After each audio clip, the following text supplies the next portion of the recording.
Assalamualaikum warahmatullahi wabarakatuh. Alhamdulillahirabbil alamin wa bihi nasta'in wa ala umuri dunya waddin wassalatu wassalamu ala asrofil anbiya'i wal mursalin wa ala alihi washabihi ajmain amma ba'du. Puji syukur kita panjatkan atas kehadiran Tuhan Yang Maha Esa karena atas berkat rahmat dan hidayahnya kepada kita semua. Salawat serta salam semoga selalu tercurahkan kepada junjungan kita Nabi besar Nabi Muhammad SAW yang menjadi suri tauladan untuk kita semua di muka bumi ini. Pertama-tama, saya ingin mengucapkan terima kasih kepada semua pihak untuk kesempatan yang berharga ini. Saya di sini untuk membawakan pidato tentang pentingnya vaksinasi dan menerapkan 4M. Semoga gagasan ini bisa diterima dan mampu memberikan manfaat untuk kita semua. Hadirin yang berbahagia, Indonesia sampai saat ini masih menghadapi pandemi COVID-19. Oleh karena itu, maka kita selaku warga negara wajib menaati protokol yang sudah ditetapkan pemerintah terkait penanggulangan wabah tersebut dalam rangka pencegahan dan pengendalian COVID-19.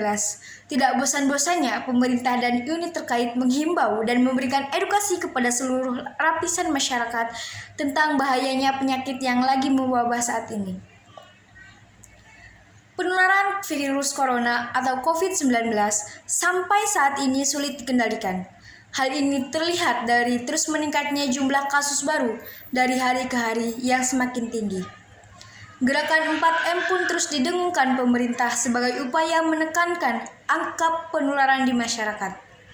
Gerakan 4M merupakan singkatan dari memakai masker, mencuci tangan, menjaga jarak, serta menghindari kerumunan. Lewat gerakan ini, seseorang bisa meminimalkan paparan terkena virus corona yang sampai saat ini masih belum ada obatnya. Lewat gerakan 4M ini pula, klaster-klaster penurunan virus corona dapat ditekan sehingga tidak terus bertambah. Mudah-mudahan dengan adanya program gerakan 4M, mata rantai penularan COVID-19 dapat kita maksimalkan. Ikhtiar merupakan suatu kewajiban atau usaha orang untuk memperoleh apa yang dikehendakinya. Orang yang berikhtiar berarti dia memilih suatu pekerjaan, kemudian dia melakukannya dengan sungguh-sungguh agar dapat berhasil dan sukses.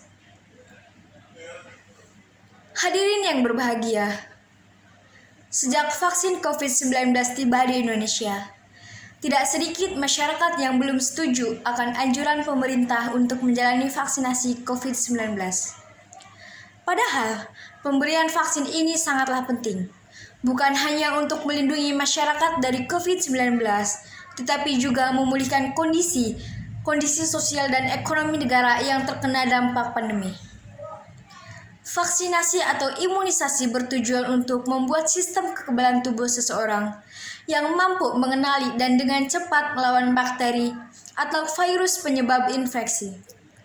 Tujuan yang ingin dicapai dengan pemberian vaksinasi COVID-19 adalah menurunnya angka kematian dan angka kematian akibat virus ini. Meskipun tidak 100% bisa melindungi seseorang dari infeksi virus corona. Vaksinasi ini dapat memperkecil kemungkinan terjadinya gejala yang berat dan komplikasi akibat COVID-19. Selain itu, vaksinasi COVID-19 bertujuan untuk mendorong terbentuknya herd immunity atau kekebalan kelompok.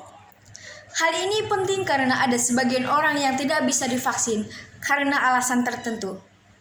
Orang yang tidak dianjurkan untuk menerima vaksin atau tidak menjadi prioritas untuk vaksin COVID-19 antara lain anak-anak atau remaja yang berusia di bawah 18 tahun dan orang-orang yang menderita penyakit tertentu, misalnya diabetes atau hipertensi yang tidak terkontrol. Dalam pembuatan vaksin, keamanan adalah faktor utama yang menjadi perhatian para petugas dan para pakar kesehatan, termasuk ketika mengembangkan vaksin COVID-19. Demi memastikan keamanan vaksin, ada serangkaian prosedur yang mesti ditaati. Prosedur ini mencakup uji praklinis hingga uji klinis dalam 3 fase. Kebanyakan vaksin membutuhkan waktu panjang hingga bertahun-tahun untuk dapat digunakan. Karena itu, wajar jika muncul keraguan terhadap vaksin COVID-19 yang tersedia dalam waktu sangat singkat ini.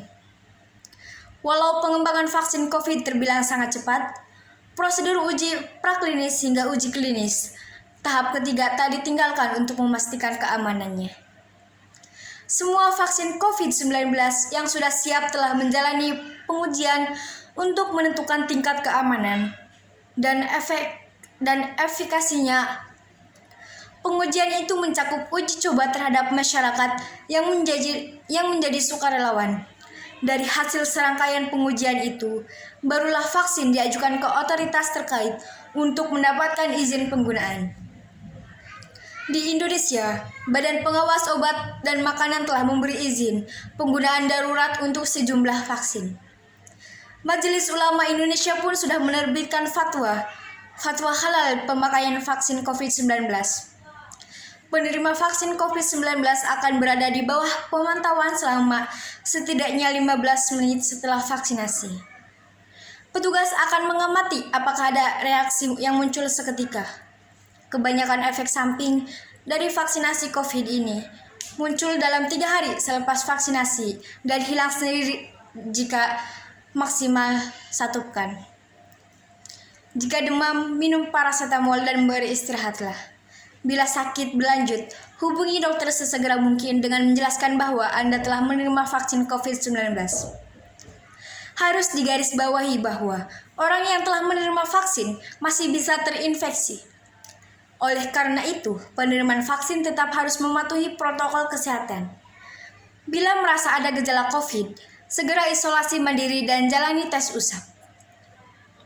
Jadi, dengan mendapatkan vaksin COVID-19, Anda tidak hanya melindungi diri sendiri, tetapi juga orang-orang di sekitar Anda yang belum memiliki kekebalan terhadap virus corona.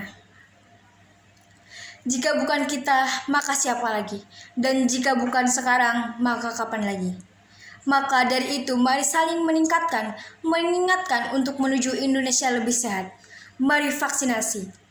Hadirin yang saya hormati, demikian pidato singkat yang sempat saya bawakan ini. Semoga pidato singkat ini dapat mengena dan benak hadirin sekalian. Lebih kurangnya mohon dimaafkan. Akhir kata, saya mengucap banyak sekali terima kasih kepada semua pihak yang telah berpartisipasi. Wassalamualaikum warahmatullahi wabarakatuh.